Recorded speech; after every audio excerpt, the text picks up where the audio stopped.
As usual, now it's 9 p.m., but we'll still wait a few minutes until, well, sorry, it's 3 p.m. in America. And we'll wait until 3:05 to start. So.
So it's 9:05, 3:05 just now.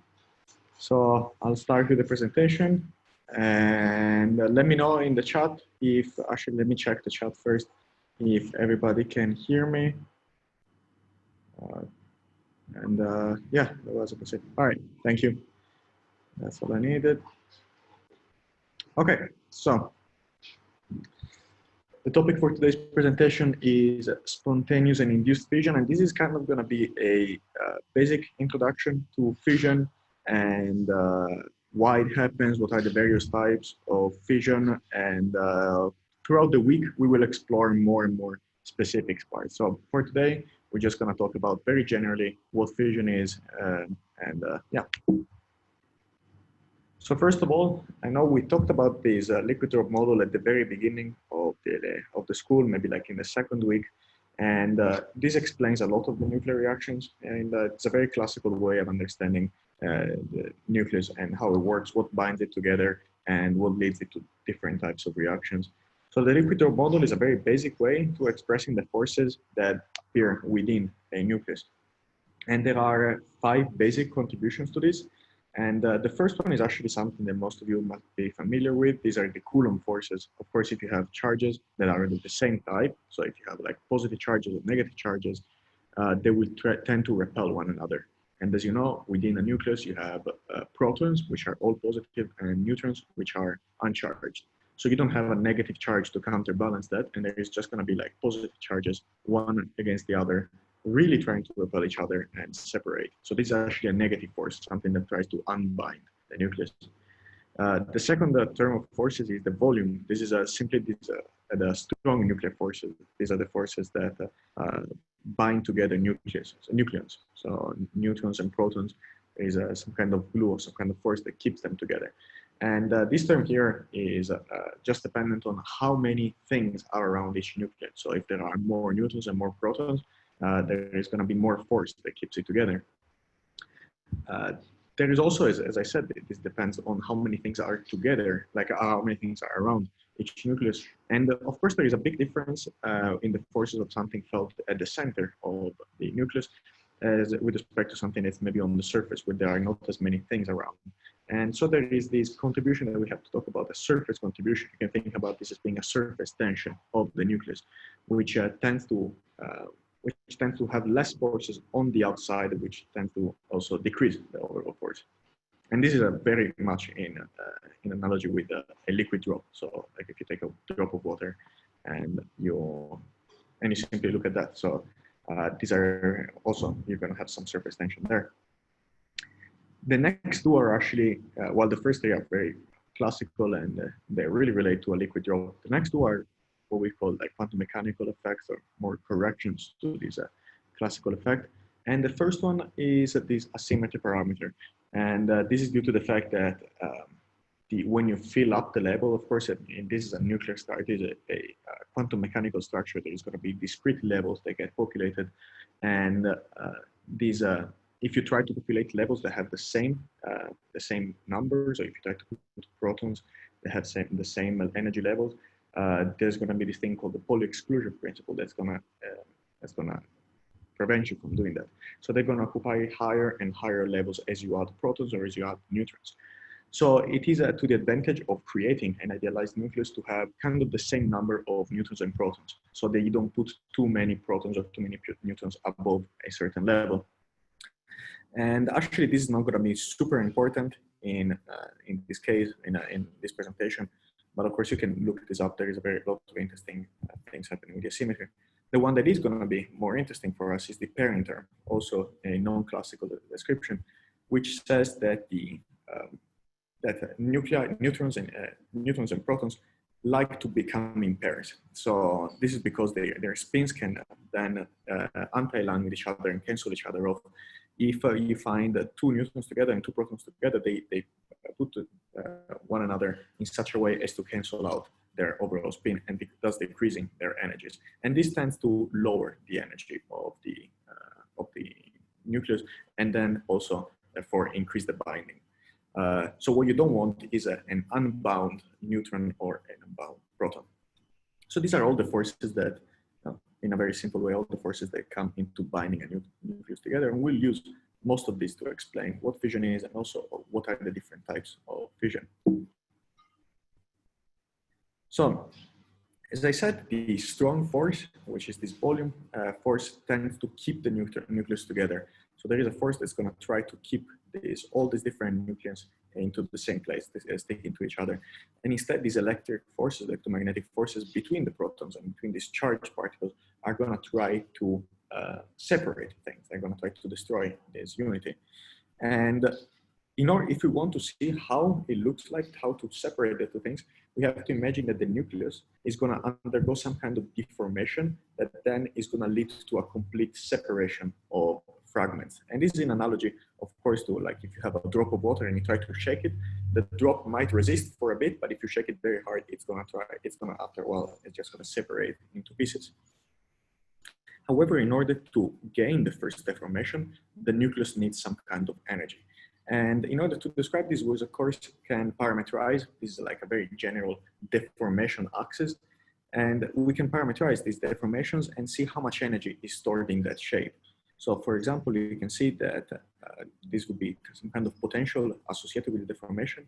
And the nucleus would start off here at the origin with some approximately spherical shape. And as you increase the deformation of the nucleus, this would start to deform more and more and more until it reaches the top of this barrier, which then is going to lead on the other side to the complete separation. So ideally, what fission is simply overcoming this fission barrier. Now, of course, this is a very simple description. There could be multiple barriers that could be in multiple dimensions. So those are the two main complications. That might not be a single barrier that has to be overcome. And also this deformation axis that we have might actually represent a variety of variables that need to be taken into account. But this is the very simple description that can be kept in mind of we need some energy to overcome a deformation barrier, which then can be rolled off and create the separate fission fragments.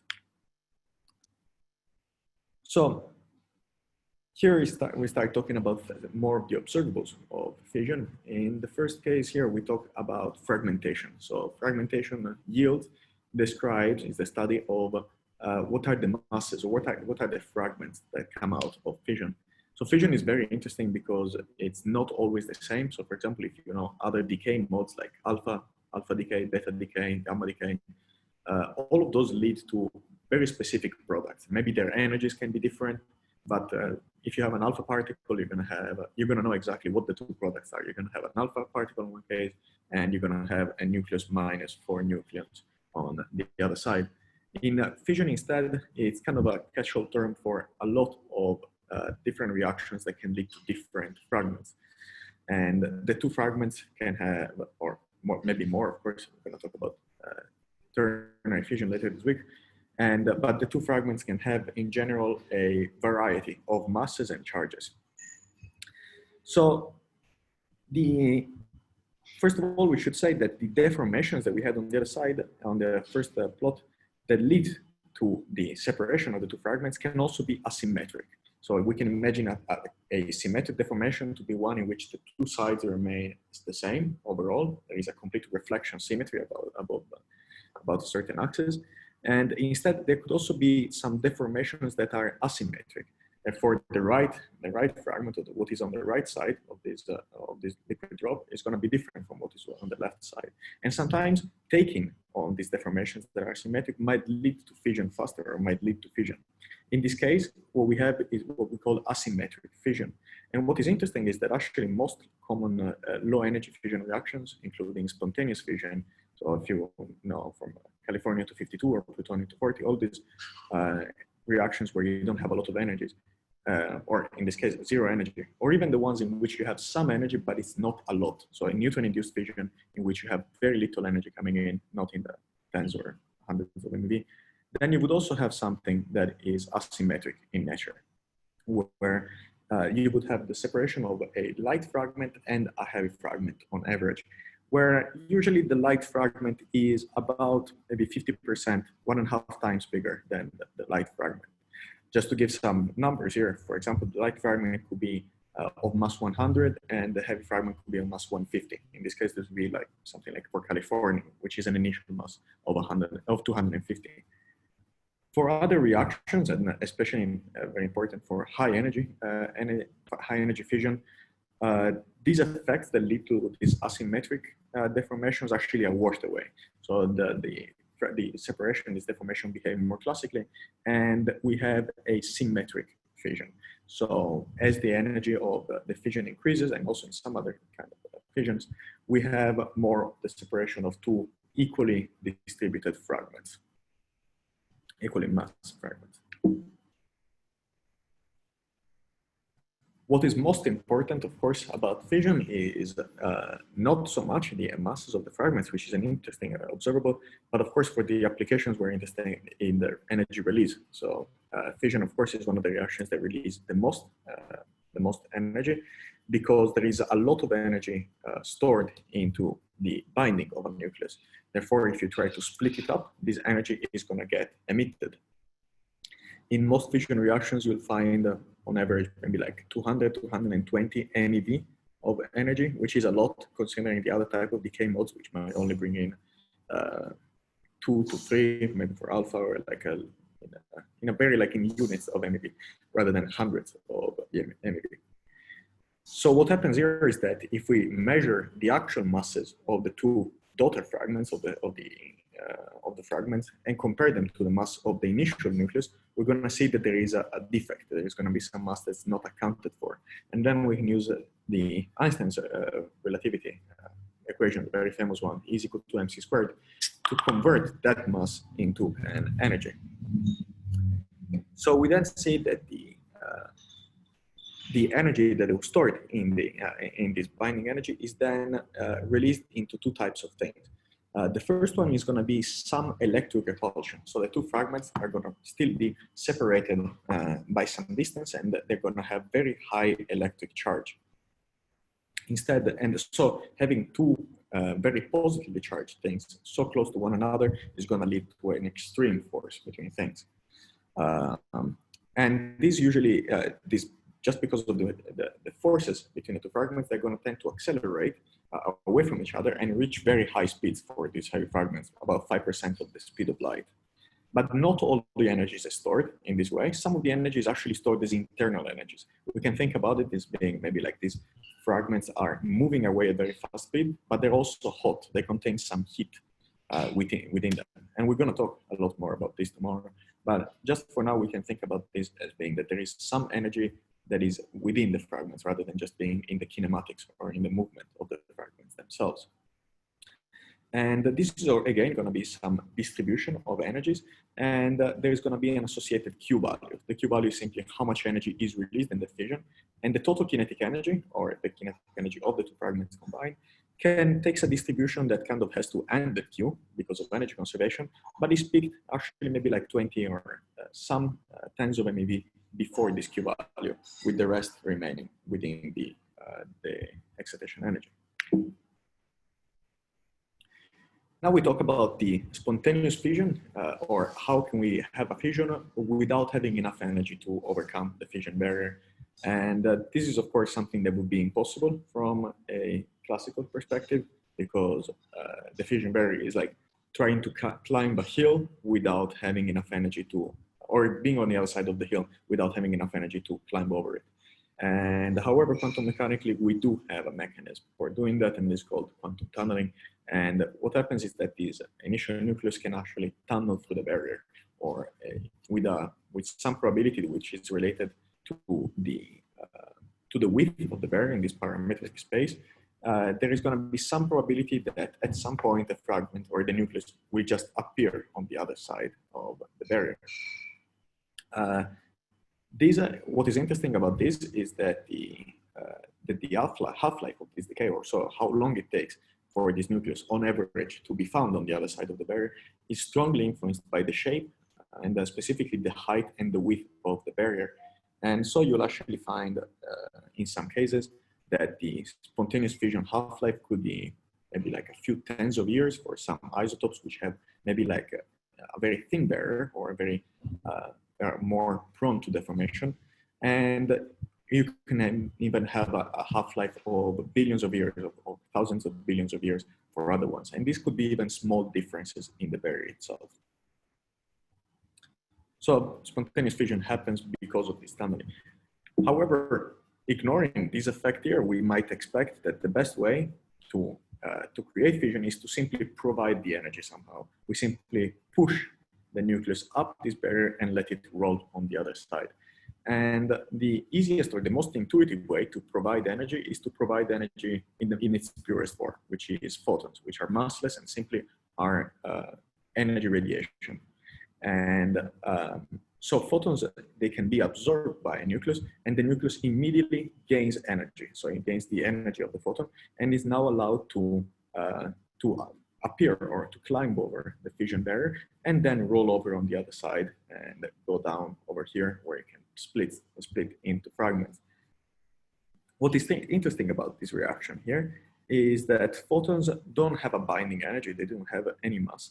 So in order for this effect to appear, we cannot put the nucleus at any height, but we have to have at least we have to provide at least the energy of the barrier. So if I provide only half the energy of the barrier, the fragment or the nucleus will climb only halfway through and then roll back. And the only way in which we could do it is if we provide this threshold energy. And therefore, photofission is called a threshold reaction, because if we look at the cross section, which describes the probability of inducing fission using these photons, we can see that it's virtually zero for any energies until we reach the barrier height, at which point it jumps up. The reason why it jumps down again is because photons then become harder to catch by the nucleus. But what is interesting for us is the fact that there is going to be virtually no probability to create a fission reaction if the energy of the gamma is not above the barrier height. The second way to provide the energy is by neutrons. So in this talk here, we're going to talk about only neutron and photon-induced fission. And the other one is neutrons. And in this case, we do have to distinguish between the things that actually we're going to hit with the neutrons. So having decided that we want to use neutron to excite the nucleus and make a fission, we have to talk about which nucleus we want to start off with. And this is going back to the description that I had at the beginning of this pairing term in the liquid drop model. So if we have an even term where the even and even refer to the energies, to the number of protons and the number of neutrons in the nucleus, then adding an extra neutron, this neutron is going to be a lone neutron. So it's not going to be in its preferred state. It's going to contribute its kinetic energy, and it's going to contribute some binding energy, but it's not going to be in an optimal state, because neutrons as well as protons always like to be in pairs. Therefore, as I say here, the energy is provided to the nucleus both by the neutron energy. You can just imagine, just a projectile which has some kinetic energy, as well as this neutron binding energy. But this binding energy is not going to be the complete one that we would get, including this pairing term.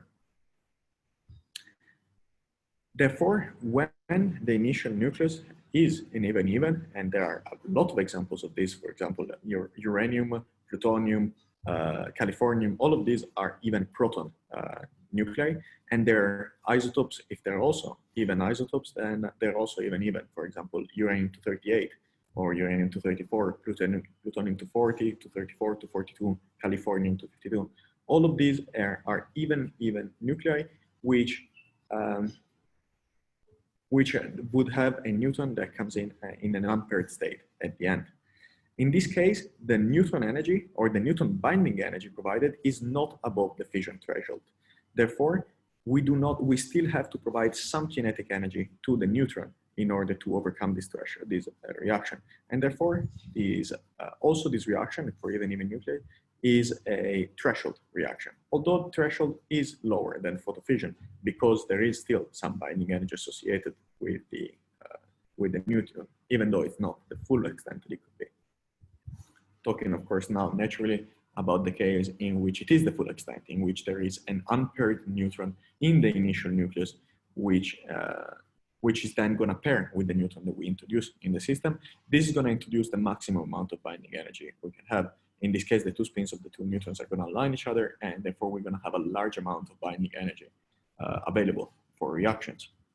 In this case, simply this binding energy is above the fission threshold or the fission height, the fission barrier height. And therefore, what is interesting about this type of reaction is that it happens even when the neutron has no energy. Of course, it has to have some energy because it has to move and go towards the nucleus, but it happens with asymptotically little energy, with cold neutrons, as we call them. And this is a very interesting property of these materials, because in this reaction, as we lower and lower the amount of energy of the neutrons, these neutrons are actually going to spend more and more time in the vicinity of the nuclei. You can imagine if I have a neutron crossing through a material, the slower it goes, the more time it spends. And of course, this is an approximation. It's not exactly how it works, but you can imagine that it spends more and more time as I decrease the energy. And it's going to be approximately proportional to the inverse of the velocity, or the time spent is going to be proportional to the inverse of the velocity of these neutrons. And therefore, what we have is that the cross-section for inducing fission is actually going to go up as 1 over V. And of course, if I make V very small, I can make this cross-section as high as I want, arbitrarily high. And this is where you can get some really, really high cross-section, like in the thousands of bars. And these materials here, which can undergo fission even for slow neutrons, are called fissile material. And in general, and in some situations for some materials, they're even called special nuclear materials, which I'm sure you've heard a lot in the past few lectures in the weeks preceding this. Lastly, this kind of covers all the different types of gamma ray and neutron-induced fission, but what we should talk about now is what happens to the excitation energy that we talked about, these internal energies of the fragment, the one that wasn't accounted by the kinetic energy.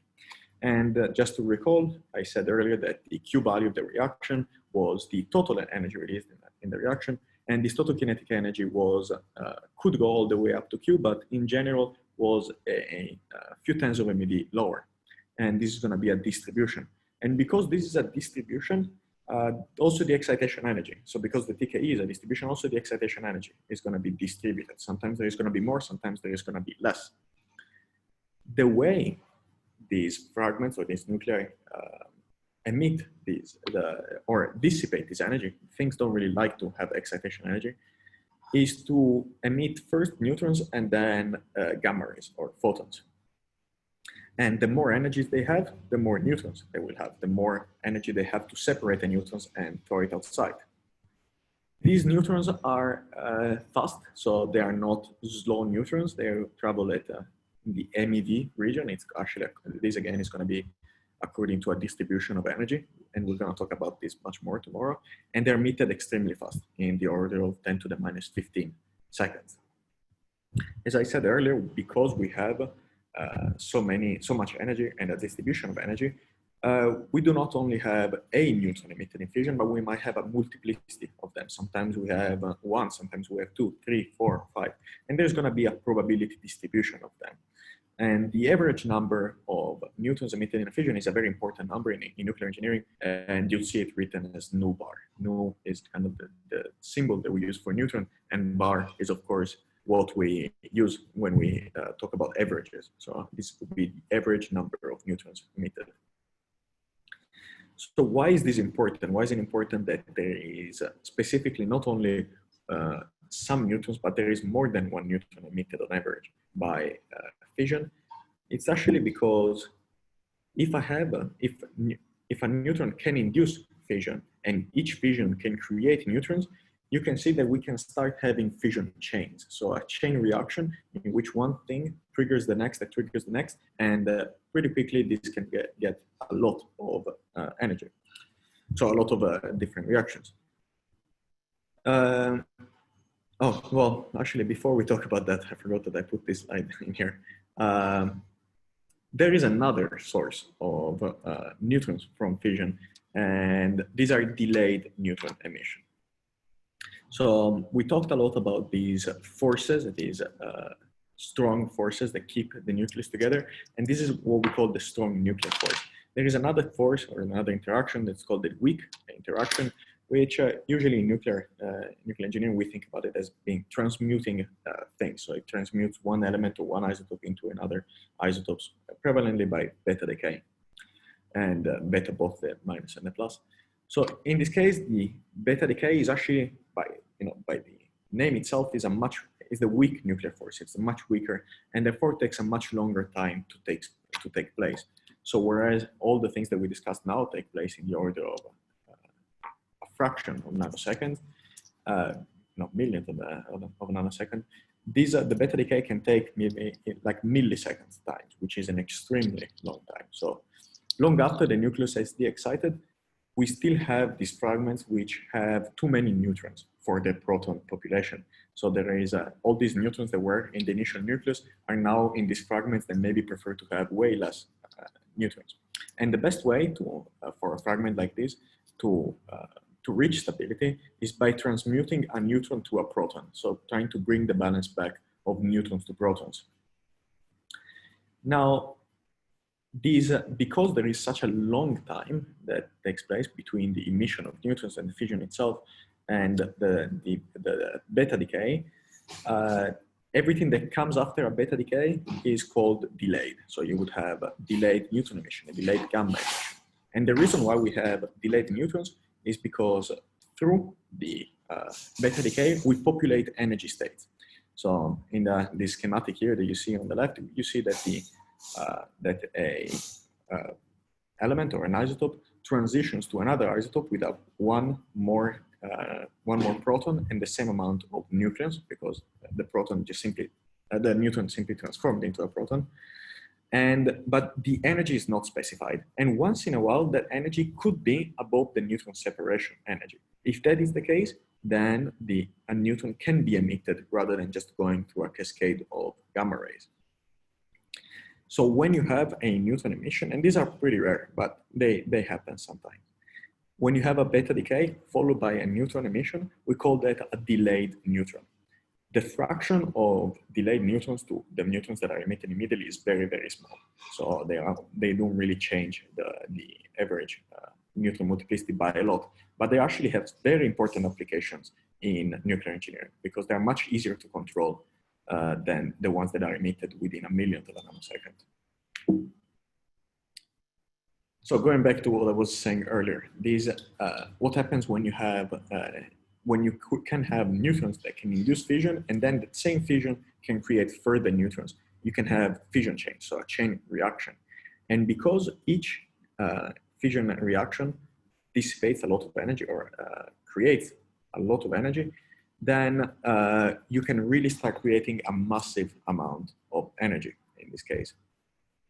So what we can say here, one way to describe this is to talk about the multiplication. So what is the multiplication? Is a quantity that describes on average how many further fission are created for each initial fission.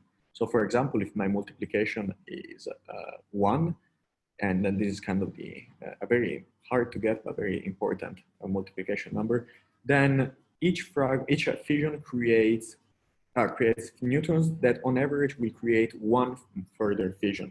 So you can imagine that this fission chain simply perpetuates forward, but doesn't really like blow up. So, and this actually is important, this term here, because if instead the multiplication is larger than 1, then in the first stage you have 1 fission, in the second stage maybe you have 2 fissions, in the third one you have 4, and then 8, then 16. And in a very short time you have so much energy released that you would have a nuclear bomb. So this would be a supercritical system, and yeah, so this would simply blow up. In a reactor instead, what you want is to create energy in a very constant and perpetual way. And this is how you keep this k is equal to 1, so this multiplication constant. If instead you have a case less than 1, this could be maybe samples from samples that you analyze in the lab. In this case, this means that the fission chains are going to have some finite length. So maybe you have a fission, and then this fission is going to create neutrons that are going to create another fission, and this goes on for maybe like 10 or 15 fissions, but then simply dies off after a while. So as we said earlier, I just wanted to also introduce this because I'm not going to talk about this too much, but I'm sure that other people in the past weeks have talked about this. You can have moderation to increase the multiplication of a sample. So as we said earlier, these even odd nuclei, so for example, uranium-235 or other things where the A number is odd and the Z number is even.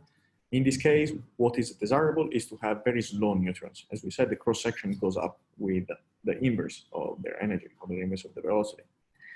So what you can do is put these different configurations and play with the geometry, put materials that slow down neutrons to increase the multiplication. And this is the reason why in a nuclear reactor, you might have graphite, because we know that in a nuclear reactor, you have uranium-235, or some portions of uranium-235, which is going to be a fissile material, and which desires more slower neutrons. And with that, actually, that's all I had for today. And so I'll now take questions if there are any. Let me, actually, I didn't check any of the questions because I have a problem with, yeah, I have a problem with the chat when I share the screen. But of course, if you post your questions now, I can go back to the presentation and we can discuss them.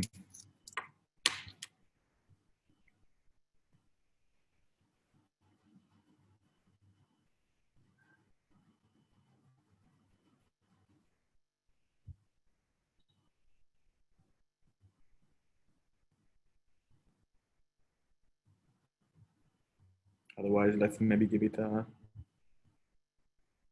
5 more minutes. And then we can, yeah, if there are no questions in the next 5 minutes or so, we can call it a day. But please, actually, you know, anything you want to discuss.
Okay, well, it looks like there is not going to be any questions.